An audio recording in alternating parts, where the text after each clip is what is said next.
Welcome बच्चों to the mind map series. बेटा इस सीरीज में हम लोग फिजिक्स के चैप्टर्स को माइंड मैप्स के जरिए रिवाइज करते हैं और जो चैप्टर्स इसमें लोड हो गए हैं वो आप माइंड मैप्स प्लेलिस्ट है उसमें जाके ढूंढ सकते हो। बेटा आज हम लोग किस चैप्टर को रिवाइज करने चल रहे हैं? प्रोजेक्टाइल मोशन, जो कि 2 डायमेंशनल मोशन का एक पर्टिकुलर केस है। Let's begin. बेटा प्रोजेक्टाइल मोशन यानी ओब्लिक मोशन ये एक 2 डायमेंशनल मोशन का केस है जिसमें कि अगर हम किसी बॉल को ज़मीन से कुछ तिरछा फेंकें और ग्रेविटी डाउनवर्ड लग रही होगी तो इसका पाथ पैराबोलिक होता है। यही जो मोशन है ये प्रोजेक्टाइल मोशन कहलाता है। बॉल को अगर हमने थोड़ा तिरछा फेंका कुछ वेलोसिटी से कुछ एंगल बनाते हुए तो उसका एक कंपोनेंट हॉरिजॉन्टल बनेगा ux, एक कंपोनेंट वर्टिकल बनेगा uy। जैसे जैसे बॉल आगे बढ़ती जाएगी उसकी जो हॉरिजॉन्टल वेलोसिटी है वो तो लगातार सेम मेंटेन रहेगी, लेकिन वर्टिकल वेलोसिटी पहले घटती जाती है, हाईएस्ट पॉइंट पर 0 होती है, उसके बाद फिर वो निगेटिव हो जाती है। बॉल को जितनी स्पीड से फेंका गया होता है बॉल उतनी ही स्पीड से वापस ज़मीन पर टक्कर मारती है। जितना एंगल वो ऊपर की तरफ से बनाते हुए फेंकी गई होती है उतना ही एंगल वो जब बॉल नीचे टकरा रही होती है या टक्कर मार रही होती है उतना ही एंगल हॉरिजॉन्टल से वो उस समय भी बना रही होती है। ग्रेविटी डाउनवर्ड होती है। किसी भी बच्चों पर्टिकुलर इंस्टेंट पे अगर देखा जाए तो वेलोसिटी का डायरेक्शन क्या होता है? हमेशा टेंजेंट। आप उसको एक टच करते हुए लाइन खींचोगे तो वो टेंजेंट होता है। ये होता है किसी भी इंस्टेंट वेलोसिटी का डायरेक्शन। हॉरिजॉन्टल वेलोसिटी यानी ux, बेटा ये u cos थीटा, और चूंकि हॉरिजॉन्टल डायरेक्शन में कहीं कोई एक्सीलरेशन है ही नहीं इसलिए हॉरिजॉन्टल वेलोसिटी लगातार कांस्टेंट चली जाती है। vx और ux हमेशा सेम किसके बराबर? u cos थीटा के बराबर। इसका मतलब प्रोजेक्टाइल मोशन में हॉरिजॉन्टल वेलोसिटी आप तब तक कांस्टेंट लेंगे जब तक क्वेश्चन आपसे अलग से ना बोल दे कि एयर रेजिस्टेंस को कंसीडर करना है या कोई विंड फ्लो है एट्सेट्रा। तो बेटा ये प्रोजेक्टाइल मोशन का सबसे इंपॉर्टेंट कंसेप्ट भी होता है कि horizontal velocity remains constant. Vertical velocity यानी y एक्सिस की वेलोसिटी ये क्योंकि ग्रेविटी नीचे लग रही होती है तो v = u + at जब आप बैठाते हो y डायरेक्शन में तो ये हो गई फाइनल वर्टिकल वेलोसिटी इनिशियल।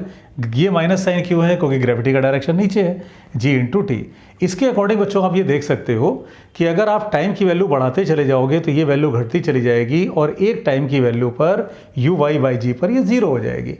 वो पॉइंट कौन सा होगा? वो पॉइंट हाईएस्ट पॉइंट होगा जिसमें कि बॉल के पास सिर्फ हॉरिजॉन्टल वेलोसिटी बच जाएगी, वो होगी हाईएस्ट लोकेशन। uy को बेटा आपने u sin theta minus gt आप ऐसे लिख सकते हो क्योंकि वेक्टर जिस लाइन के साथ एंगल बनाता है उसके साथ उसका कॉस कंपोनेंट बनता है उस पर और उसके परपेंडिकुलर क्या बनता है? Sign component. तो uy को बेटा आप ये लिख सकते हो sin थीटा माइनस gt। यानी यहाँ से आप उसकी वर्टिकल और हॉरिजॉन्टल वेलोसिटीज़ को टाइम की अलग अलग वैल्यूज़ पर निकाल सकते हो। हॉरिजॉन्टल पर तो टाइम का कोई असर पड़ता ही नहीं, वो सेम रहती है। बेटा अगर किसी इंस्टेंट हमसे पूछा जाए स्पीड तो स्पीड निकालने के लिए हम क्या करेंगे? vx horizontal velocity, vy vertical velocity. In case examiner हमसे कहीं वेक्टर में मांग ले तो हम लिखेंगे vx i cap plus vy j cap. और अगर स्पीड मांग ली गई तो जैसे आप वेक्टर का रिजल्टेंट निकालते हो, अगर दो वेक्टर्स म्यूचुअली परपेंडिकुलर हैं तो √vx² + vy², बेटा ये आ जाएगी इसकी स्पीड। किसी पर्टिकुलर इंस्टेंट अगर एग्जामिनर हमसे एंगल मांग ले तो जैसे इस पर्टिकुलर इंस्टेंट की बात की जाए तो ये है vx, ये है vy। ये बात अलग है कि ये vx ux के ही बराबर है, लेकिन vx vy तो अगर एंगल निकालना पड़ जाए हॉरिजॉन्टल के साथ तो उसको आप बोलोगे vy/vx। बेटा ये कौन सा एंगल होगा? हॉरिजॉन्टल के साथ। तो vertical velocity bye horizontal velocity, यहाँ से आपको उसका एंगल मिल जाएगा। बेटा डिस्प्लेसमेंट की बात करें तो x एक्सिस का डिस्प्लेसमेंट ये कौन सा फॉर्मूला आप चला रहे हो? ut + ½ at²। अब चूंकि x डायरेक्शन में यानी हॉरिजॉन्टल डायरेक्शन में कोई एक्सेलरेशन है ही नहीं इसलिए ½ at² वाला टर्म गायब हो गया। तो u cos थीटा t, इसका मतलब हॉरिजॉन्टल डिस्प्लेसमेंट बच्चों लगातार बढ़ता चला जाएगा, ये घटेगा नहीं। जब तक बॉल वापस ज़मीन पे नहीं आ रही ये घटेगा नहीं, ये लगातार बढ़ता ही चला जाएगा। बेटा ये वर्टिकल डिस्प्लेसमेंट ये आप क्या इक्वेशन बना रहे हो? ये y एक्सिस पर यानी वर्टिकल डायरेक्शन पे आप ut + ½ at² की इक्वेशन चला रहे हो। बच्चों ये बात ध्यान रखो, जिस एक्सिस का मोशन होता है आपको उसी एक्सिस के वेक्टर्स को लेना पड़ता है। तो जब आप y एक्सिस का मोशन कंसीडर कर रहे हो तो आप y के वेक्टर्स ले रहे हो, यानी y की वेलोसिटी और y का ही एक्सेलरेशन। बेटा अगेन ये माइनस साइन कहाँ से आ गया? क्योंकि वर्टिकल वेलोसिटी आपने ऊपर पॉजिटिव ली है, ग्रेविटी नीचे है, और बेटा ये सारी रिलेशन जो होती हैं v = u + at, v² u² 2as s = ut + ½ at²। बेटा ये सारी रिलेशंस कैसी हैं, वेक्टर है कि स्केलर, ये वेक्टर रिलेशंस हैं। तो आपको डायरेक्शन देख के चलना पड़ता है। अगर आपने एक डायरेक्शन को पॉजिटिव बोला तो दूसरे को आपको नेगेटिव बोलना पड़ता है। तो ये आपकी बेटा बेसिक इक्वेशंस हैं। अब यहीं से बेटा बात आती है कुछ टर्म्स की। Time of flight. Time of flight क्या होती है, बॉल कितनी देर तक हवा में रही, यानी बॉल यहाँ से फेंकी गई, बॉल अब यहाँ तक वापस आई, कितनी देर तक वो एयर में रही, कितनी देर तक वो कितना समय लगा ग्राउंड टू ग्राउंड उसको आने में, तो वो कहलाता है टाइम ऑफ फ्लाइट। तो ये 2u sin θ/g, u sin θ को आप लिख सकते हो uy, तो इसी को लिख सकते हो 2uy/g। हाइट का मतलब बेटा क्या होता है, ये हाइट यानी बॉल की मैक्सिमम वर्टिकल डिस्प्लेसमेंट, यानी ज़मीन से वो मैक्सिमम कितना ऊंचा गई है। तो ये u² sin² θ/2g, या बेटा आप अगर u sin θ को लिख दो uy, तो uy²/2g। रेंज क्या होती है, बॉल को जहाँ से फेंका गया, बॉल वहाँ से कितना दूर जाके गिरी, यानी ग्राउंड पर जब वो पहुँची तो उसने कितना हॉरिजॉन्टल डिस्प्लेसमेंट लिया था, दैट इज कॉल्ड रेंज। तो रेंज को आप निकालते कैसे हो, रेंज को आप निकालते हो हॉरिजॉन्टल वेलोसिटी इनटू टाइम। तो ये हॉरिजॉन्टल वेलोसिटी इनटू टाइम हो गई। अब बेटा इसी में जब आप फॉर्मूला पुट करते हो, ये डाटा पुट करते हो, तो u² sin 2θ/g बन जाता है, या इसी को लिखने का एक तरीका 2ux uy/g होता है। बट आप इसमें साथ साथ में फास्ट रिवीजन करते जाओ। ये जो पूरा माइंड मैप है ये आपको जो टेलीग्राम चैनल है फिजिक्स मूनशॉट का, उस पर मिल जाएगा। बच्चों आप लोग टेलीग्राम चैनल को भी ज्वाइन करके रखो, उसमें बहुत सारे रीडिंग रिसोर्सेज चलते रहते हैं। और बच्चों जो ऐप है फिजिक्स मूनशॉट का, वो तो ज़रूर डाउनलोड कर लो। उसमें आप फ्रीली अपने सारे डाउट पूछ सकते हो फिजिक्स के, प्लस उसमें फिजिक्स के चैप्टर वाइज टेस्ट लोड है, और उसको आप दे करके उसके प्रॉपर एनालिसिस के साथ उसका सॉल्यूशन देख सकते हो। और अगर उसमें भी कोई डाउट है तो उसको आप चैट सेक्शन में पूछ सकते हो। यानी आपके फिजिक्स की प्रिपरेशन के लिए तो वो app much more than sufficient है। कहीं भी कोई डाउट हो उसको आप उस पर पूछ सकते हो। अब बच्चों आ जाते हैं जरा इनकी मैक्सिमम वैल्यूज़ पर। तो टाइम ऑफ फ्लाइट और हाइट ये दोनों मैक्सिमम होते हैं जब आप एंगल लेते हो 90 डिग्री का। ठीक, यानी 90 डिग्री का मतलब क्या निकला, अब बेटा अगर ये एंगल 90 डिग्री आप ले लो तो इसका मतलब क्या निकला कि आप बॉल को ऐसे फेंक रहे हो, वर्टिकल फेंक रहे हो। तो ये दोनों मैक्सिमम होंगे 90 डिग्री पर, लेकिन रेंज मैक्सिमम होगी कब, 45 डिग्री पर। यानी अगर आपको बॉल को मैक्सिमम दूर फेंकना है तो आप कैसे लेते हो, 45 डिग्री पर लेते हो। ये बात ध्यान रखो, किसी क्वेश्चन में अगर एग्जामिनर ने नहीं बताया कि वो कितने एंगल पे फेंक रहे हैं, लेकिन वो अगर मैक्सिमम रेंज की बात कर रहे हैं, वो अगर दूर फेंकने की बात कर रहे हैं, तो एंगल कितना ले लोगे, 45 डिग्री। ये बात भी ध्यान रखो कि रेंज की वैल्यू सेम आती है अगर आप थीटा एंगल हॉरिजॉन्टल या थीटा एंगल वर्टिकल से फेंको। या बच्चों ये भी ध्यान रखो बेटा, अब सारी चीज़ें लिखना पॉसिबल नहीं है, तो जहाँ भी आपको कोई इस लेक्चर में ऐसा कोई पॉइंट मिल रहा है जो आपको नहीं पता है या आप लगता है कि भूल जाओगे, तो उसको वीडियो को पॉज करके आप लिख लो।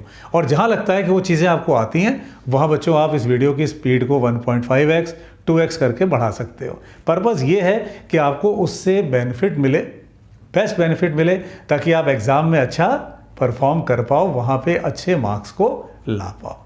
ठीक है, तो जहाँ भी कोई ऐसा पॉइंट मिले, क्योंकि सारी बातों को लिखना पॉसिबल नहीं है, अदरवाइज तब तो बहुत बड़ा नोट बन जाएगा वो, है ना। तो आप जहाँ भी ऐसा पॉइंट हो उसको नोट कर लेना। क्या बताया मैंने अभी कि रेंज की वैल्यू सेम होती है, आप उसको चाहे थीटा एंगल हॉरिजॉन्टल से फेंको चाहे वर्टिकल से, मतलब आप 30 डिग्री हॉरिजॉन्टल या 30 डिग्री वर्टिकल फेंको, सेम रेंज मिलेगी। इसी बात को बेटा आप ऐसे भी कह सकते हो कि आप किसी बॉल को 30 डिग्री विद हॉरिजॉन्टल फेंको या आप उसे 60 डिग्री विद वर्टिकल फेंको, दोनों कंडीशन में आपको सेम रेंज मिलती है। तो ये बात ध्यान रखनी है, रेंज 45 डिग्री पर मैक्सिमम होती है। चलो अब ये बेटा किसका फॉर्मूला आ गया, ये है ट्रेजेक्ट्री का। ट्रेजेक्ट्री मतलब अगर ये अपनी एक्स एक्सिस है, ये वाई एक्सिस है, तो ये पार्टिकल किस रास्ते पर से होता हुआ जा रहा है, एक्स वाई कोऑर्डिनेट्स उनको रिलेट करने वाली रिलेशन है बेटा। ये आ कहाँ से रही है, ये इन्हीं दोनों फॉर्मूले से आ रही है जब आप टी को एलिमिनेट कर देते हो। ट्रेजेक्ट्री का ही बेटा फॉर्मूला लिखने का एक तरीका ये भी है। अब ये डिपेंड करता है कौन से क्वेश्चन में कैसे क्या यूज़ होगा। तो इसी फॉर्मूले को जब आप रिप्रेजेंट करते हो रेंज के टर्म्स में, तो ऐसे लिख जाते हो। ठीक है, दोनों फार्मूले आपको याद होने चाहिए। इनफैक्ट बेटा फार्मूले का पूरा सेट आप बना के रखो, और अगर फार्मूले के सेट में आपको बेटा हेल्प चाहिए तो आप इसमें देखना क्विक रिवीजन थ्रू फार्मूले, ये आपको एक प्लेलिस्ट मिलेगी। उसमें पूरे फिजिक्स के लगभग 400 फार्मूले हैं और उनका पूरा एक्सप्लेनेशन है। और वो जो फॉर्मूले हैं उनको आप अगेन टेलीग्राम चैनल पे जाके ढूंढना, तो आपको उसका PDF फॉर्मेट मिल जाएगा बच्चों, पूरा सब बना बनाया है, आपको सिर्फ उसको तैयार कर लेना है। तो ये हो गया रेंज का, ट्रैजेक्टरी का। बेटा ये क्या है, जब आप किसी बॉल को टावर से हॉरिजॉन्टली फेंको।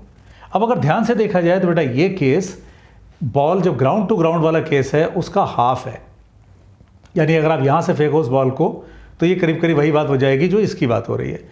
तो बॉल को अगर आप किसी टावर के टॉप से फेंकते हो हॉरिजॉन्टली तो ये आकर के कुछ दूर गिरी। जहाँ तक x और y का सवाल है बेटा बिल्कुल वही कंसेप्ट बैठ जाएगा। ये जो वेलोसिटी है ये कांस्टेंट रह जाएगी u, और वर्टिकल वेलोसिटी बढ़ती चली जाएगी जब तक बॉल ज़मीन पर ना आ जाए। इसमें एक इंटरेस्टिंग बात यह है बेटा कि इसके पास वर्टिकल वेलोसिटी इनिशियल 0 है, तो इसका मतलब बॉल को नीचे आने में वही समय लगेगा √2h/g जो अगर किसी बॉल को ड्रॉप कर दिया होता। यानी अगर हम किसी टावर से बॉल को ड्रॉप कर दें या हम उस बॉल को हॉरिजॉन्टली थ्रो करें, जहाँ तक नीचे आने में लगने वाला समय वो सेम होगा, और वो 2h/g के बराबर होगा, √2h/g के बराबर होगा। ठीक है, तो हॉरिजॉन्टल प्रोजेक्शन का वर्टिकल मोशन से कोई लेना देना नहीं है, और वैसे भी जिस एक्सिस का मोशन होता है हम लोग उसी एक्सिस के वेक्टर्स को कंसीडर करते हैं। तो बेटा फिर आपके दिमाग में ये आएगा कि बट ये वेलोसिटी फिर किस काम की? बिल्कुल काम की है, ये इसको दूर ले जाने के लिए काम आती है। जितनी ज़्यादा वेलोसिटी होगी ये उतना ज़्यादा दूर जाके गिरेगा। लेकिन जहाँ तक इसके नीचे आने में लगने का सवाल है ये इंडिपेंडेंट है from horizontal velocity of projection.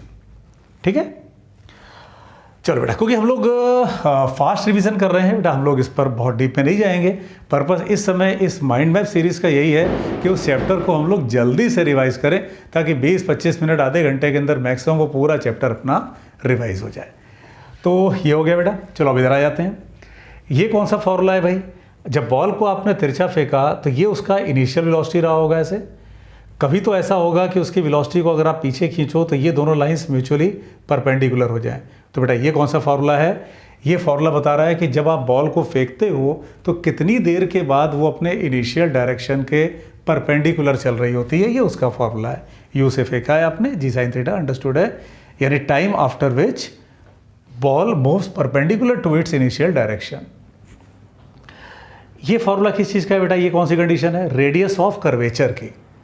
अब आपको लगता है कि भाई प्रोजेक्टाइल है, ये तो पैराबोलिक पाथ है, आप इस इक्वेशन से भी देख सकते हो कि ये पैराबोला है, तो सर इसमें सर्कल की बात कहाँ से आ गई? तो होता ये है कि उस पर्टिकुलर छोटे एलिमेंट को अगर आप एक सर्कल मान लो तो उसका रेडियस कितना होगा, वो रेडियस ऑफ कर्वेचर का फार्मूला है बेटा। यहाँ पे ध्यान देना, ये v क्या है? इस समय की स्पीड, किस समय की? जिस समय आपसे मांगा जा रहा है, और g तो खैर अंडरस्टूड है, कॉस अल्फा ये उस समय का एंगल है। तो यानी अगर आप इस छोटे एलिमेंट को एक सर्कल मान लो, एक सर्कल का हिस्सा मान लो, तो ये सर्कल का रेडियस होगा। ठीक, उस समय की स्पीड, उस समय का एंगल, किसका किसके साथ? किसका किसके साथ? टेंजेंट का यानी वेलोसिटी का हॉरिजॉन्टल के साथ। तो बेटा ये उसका फॉर्मूला हो गया। ये क्या है भाई? जब आप बॉल को फेंकते हो तो एक पर्टिकुलर हाइट पर आपको बॉल हमेशा 2 बार दिखाई देती है बेटा, एक बार चढ़ते समय और दूसरी बार उतरते समय। तो अगर ये केस आपसे एग्जामिनर पूछ ले, यहाँ से यहाँ तक का टाइम t1 और यहाँ से यहाँ तक का t2, और सपोज ये एग्जामिनर इस बात को ऐसे पूछ ले कि भाई ये कोई वॉल है और इस 2 दीवार उनके ऊपर से वो बॉल गुजर रही है, तो आप बताइए उस दीवार की ऊंचाई कितनी है। तो ये फार्मूला डायरेक्ट वहाँ काम कर जाएगा। तो यहाँ से इस जगह तक का समय t1 है, यहाँ से यानी पॉइंट ऑफ प्रोजेक्शन से यहाँ तक का टाइम t2 है। तो जो हाइट है वो g(t1 t2/2) बेटा, इसको एक फार्मूले की तरह याद रखो। ये डायरेक्ट आप अप्लाई कर सकते हो क्वेश्चंस में। ये क्या है बेटा? ये है प्रोजेक्टाइल ऑन इंक्लाइंड प्लेन। अगर आप किसी इंक्लाइंड प्लेन पर प्रोजेक्टाइल को, बॉल को फेंकते हो तो उसका केस है। ये कोई इंक्लाइंड प्लेन है, ये जिसका एंगल है बीटा, आपने u वेलोसिटी से फेंका, making angle alpha with horizontal, तो ये प्रोजेक्टाइल ऐसे जाके गिरी। अब उसको कितना समय लगा यहाँ से यहाँ पहुँचने में? ये बेटा इसका फॉर्मूला है टाइम ऑफ फ्लाइट का। ठीक है, अभी हम लोग एज यूजुअल बेटा हम लोग इससे डेरिवेशन में नहीं जाएंगे। माइंड मैप सीरीज़ में हम लोग टू द पॉइंट रहेंगे, कोशिश करेंगे कि चैप्टर को हम लोग कम से कम टाइम में रिवाइज कर लें, और ये आपको टेलीग्राम चैनल में मिल जाएगा। इसको आप लोग स्क्रीनशॉट भी ले सकते हो या वहाँ पर आपको मिल जाएगी फाइल इसकी। तो ये टाइम ऑफ फ्लाइट हो गया बेटा। इसको बोलते हैं AB, यानी range on ground. Range on ground AB, तो इसको आप निकाल सकते हो u cos alpha into time of flight जो ऊपर से आया है। अगर कभी कन्फ्यूज़न हो तो आप इस टाइम ऑफ फ्लाइट वाले फॉर्मूले में बीटा इक्वल टू 0 कर दो। बीटा इक्वल टू 0 का मतलब अगर आप इसको ऐसे नीचे कर दो तो प्रैक्टिकली ये ग्राउंड बन गया। तो बीटा इक्वल टू 0 करो तो ये डिनोमिनेटर हो गया 1 या सॉरी g, ये कॉस बीटा 1 हो जाएगा। तो क्या ये वही फार्मूला मिल जाएगा जो आपने time of flight ground to ground का केस देखा था? तो इसको ऐसे याद रख सकते हो। तो बेटा ये ए बी क्या है? ये है रेंज ऑन ग्राउंड। और अगर एग्जामिनर आपसे पूछ ले रेंज ऑन इंक्लाइंड प्लेन तो इस ट्राइंगल का यूज़ कर लो। कौन से ट्राइंगल का? ये वाले। तो base upon hypotenuse is equal to cos beta. तो आप वहाँ से ये हाइपोटेन्यूज निकाल सकते हो ऐसे। इन केस अगर आपसे एग्जामिनर कहे कि भाई हमने बॉल को, प्रोजेक्टाइल को इंक्लाइन प्लेन के टॉप से फेंका, मतलब वो एंगल बीटा बनाते हुए, तो क्या काम करना, मतलब ये अगर ऐसे फेंका गया कुछ एंगल अल्फ़ा ऐसे बनाते हुए इसके साथ बीटा ये है, तो आप क्या करना है, इन्हीं फॉर्मूलों में बीटा की जगह माइनस बीटा कर देना। यानी अगर बॉल को ऊपर से फेंका गया है तो आप बीटा की जगह क्या करना बेटा, माइनस बीटा कर देना। ठीक। और लास्ट एंगुलर मोमेंटम, अगर आपने बॉल को यहाँ से फेंका, बॉल ये ऐसे वापस ज़मीन पर आई, इस पॉइंट पर यानी पॉइंट ए पर, जैसे ये जो हाईएस्ट पॉइंट है बेटा, इस पॉइंट पर अगर एंगुलर मोमेंटम पूछा गया पॉइंट ऑफ प्रोजेक्शन के अबाउट, तो आप ये फार्मूला चलाना। और अगर बॉल जब वापस ज़मीन पर आ गई तब उसका एंगुलर मोमेंटम पूछा गया अबाउट पॉइंट ऑफ प्रोजेक्शन, तो आप ये चलाओगे what is R range, what is H maximum height. बेटा ये दोनों जो फॉर्मूले आ रहे हैं, ये फॉर्मूले कहाँ के ले रहे हैं, ये angular momentum about point of projection है। ये वाला केस क्या है, जब बॉल अपने हाईएस्ट पॉइंट पर है उस समय उसका angular momentum about point of projection. ये बेटा कब का है, ये एंगुलर मोमेंटम है जब बॉल वापस ज़मीन पर आ गई, उस समय उसका पॉइंट ऑफ प्रोजेक्शन के अबाउट। ठीक है। तो बेटा ये रिवाइज़ किया हम लोगों ने प्रोजेक्टाइल मोशन को। इसी तरह से हम लोग बहुत सारे चैप्टर्स को रिवाइज़ कर रहे हैं, कई चैप्टर्स को ऑलरेडी कर चुके हैं। तो आप लोग जो माइंड मैप प्लेलिस्ट है उसको जाके चेक करो। और बेटा ऐप को डाउनलोड करके रखो, उसमें आप अपने डाउट्स पूछो, उसमें जो टेस्ट्स हैं उनको अपीयर हो, उसमें देखो। ऐप पर डेली कुछ ना कुछ कंसेप्चुअल क्वेश्चन जाते हैं, फिर उनका सॉल्यूशन उसमें भेजा जाता है। बहुत सारी एक्टिविटीज़ उस पर चलती रहती हैं। उसमें कई कोर्सेज़ हैं जो कि पूरा कंप्लीट कोर्स है। जैसे इसी प्रोजेक्टाइल मोशन का बेटा उसमें कंप्लीट कोर्स है, यानी अगर किसी को प्रोजेक्टाइल मोशन बिल्कुल नहीं आता तब भी वो उस कोर्स को बड़े नॉमिनल रेट पे परचेज़ कर सकता है।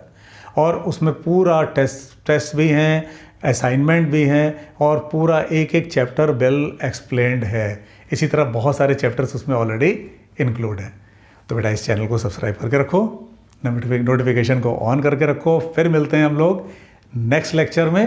कमेंट बॉक्स में लिखो, बताओ अगला चैप्टर तुम्हें कौन सा चाहिए और ये तुम्हारे लिए कितना बेनिफिशियल रहा। Keep studying, God bless you.